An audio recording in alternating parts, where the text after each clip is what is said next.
Praise the lord. మన రక్షకుడును ప్రభువైన యేసుక్రీస్తు నామములో మీ అందరికీ వందనాలు తెలియజేస్తున్నాను. దేవుని బిడ్డలారా, దయచేసి గమనించండి. మరొక ఉదయం మీతో కలిసి దేవుని వాక్యాన్ని పంచుకోవడానికి పరిశుద్ధాత్మదేవుడు నాకు ఇచ్చిన మంచి సమయాన్ని బట్టి ప్రభువుకి స్తోత్రాలు తెలియజేస్తున్నాను. ఉదయం లేచిన తర్వాత మీలో ఎవరైనా బైబిల్ చదివారా? ఉదయం లేచిన తర్వాత మీలో ఎవరైనా ప్రార్థన చేశారా?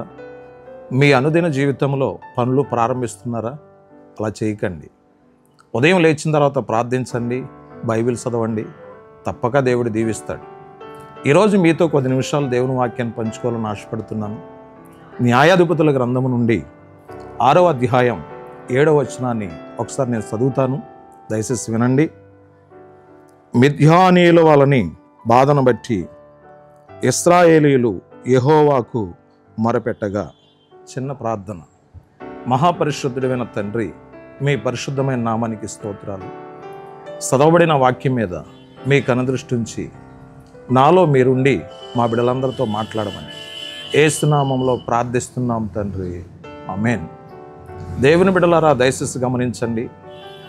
ఇశ్రాయేలీయులకు చాలా బాధలు వచ్చాయి.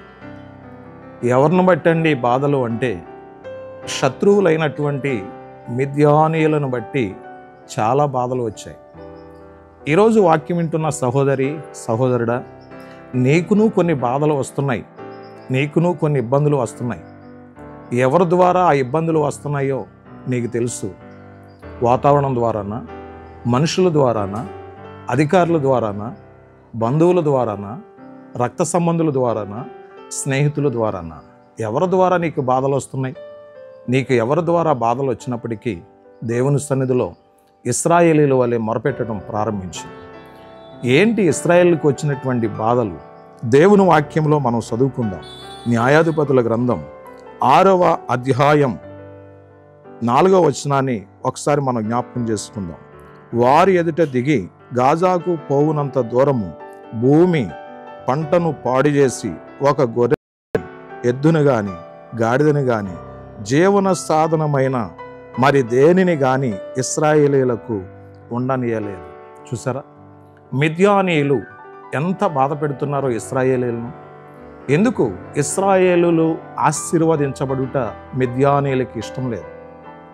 అవునండి, మనం ఆశీర్వదించబడితే శత్రువు ఒప్పుకోడు. మనం ఆశీర్వదించబడితే సాతానుడు ఒప్పుకోడు. ఇశ్రాయేలుకు ఉన్నటువంటి భూపంటను నాశనం చేసేవారు, గొర్రెలను నాశనం చేసేవారు, ఎద్దులను నాశనం చేసేవారు.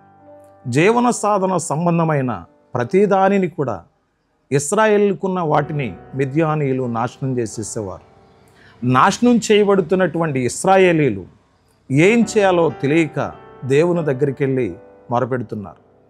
ఈరోజు చాలా సందర్భాల్లో చాలామంది మాతో చెప్తూ ఉంటారు, అయ్యా, స్నేహితుల వల్ల పాడైపోయాం, బంధువుల వల్ల పాడైపోయాం, రక్త సంబంధుల వల్ల పాడైపోయాం, ఇరుగు పొరుగు వారి ద్వారా పాడైపోయాం, వాటి ద్వారా వీటి ద్వారా మేము పాడైపోయాం అని చాలామంది చెప్తారు.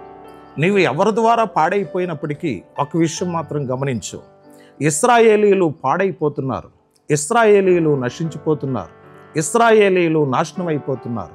అటువంటి సందర్భంలో వారు భయపడక దేవుని సన్నిధిలోనికి వెళ్ళి మొరపెట్టినట్లు దేవుని వాక్యం చెప్తుంది. ఈరోజు నీవెవరివైనా కానీ ఏ విషయంలో నీవు కృంగిపోతున్నావు, ఏ విషయంలో బాధపడుతున్నావు? ఇశ్రాయేలీల వలె నలిగిపోతున్నావా? శత్రువులందరూ నిన్ను కృంగదీస్తున్నారా? అయితే మోకరించు, తప్పక నీ బాధల నుండి నీ విడుదలవుతావు. నీ కొరకు నేను ప్రార్థన చేస్తున్నాను. తలలు వంచు, ప్రార్థన చేసుకుందాం. మహాపరిశుద్ధుడైన తండ్రి, మీ పరిశుద్ధమైన నామానికి స్తోత్రాలు. అలనాడు ఇశ్రాయేలీలు మిద్యానీయులను బట్టి బాధను అనుభవించారు. ఈరోజు మా ప్రియులు నాయన చాలామంది సమస్యలను బట్టి, ఆర్థిక పరిస్థితులను బట్టి, అనారోగ్యాలు బట్టి బాధించబడుతున్నారు, బాధను అనుభవిస్తున్నారు. అటువంటి శోధన నుండి విడుదల చేసి మా బిడ్డలను ముట్టి స్వస్థపరచుమని యేసు నామములో ప్రార్థిస్తున్నాము తండ్రి, ఆమేన్. God bless you. దేవుడు మిమ్మల్ని దీవించును గాక. ఆమేన్.